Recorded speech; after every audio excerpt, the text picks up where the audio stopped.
que a tempo perdeu a paisagem, também na pastagem o verde primeiro que a mãe natureza com carinho plantou, e o homem abortou com golpe certeiro.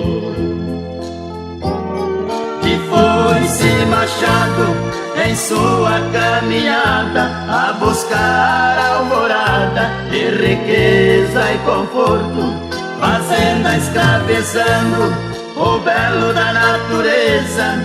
E o negro com certeza também trabalhou afoito, fazenda que foi colônia, vestida de sonho e dor, de Pai João e Senhor, escravo e capataz, fazenda que perdeu o verde da cana caiana, mão de obra africana, e as flores dos cafezais,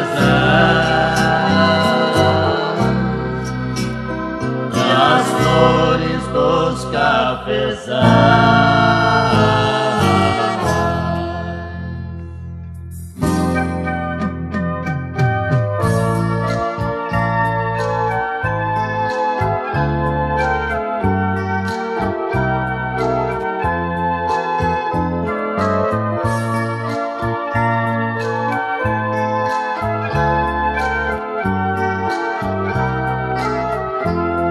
Fazenda que aposentou a força do boi carreiro, que no pasto sente o cheiro de veneno a gasolina. No campo lavrador trocara o seu arado, no início deslumbrado pela máquina assassina. Quer borrifa pelos ares dessas nuvens de fumaças, ocasionando desgraças no ventre desta terra, que ao passar dos dias disfarça o mal que sente, de selvas hoje carente pelo homem que só erra. Fazenda que foi colônia, vestida de sonho e dor, de Pai João e Senhor, de escravo e capataz,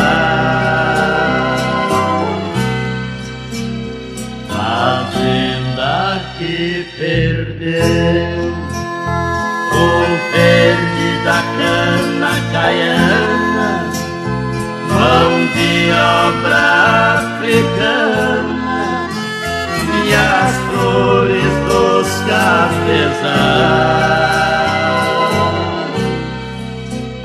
e as flores dos cafezais.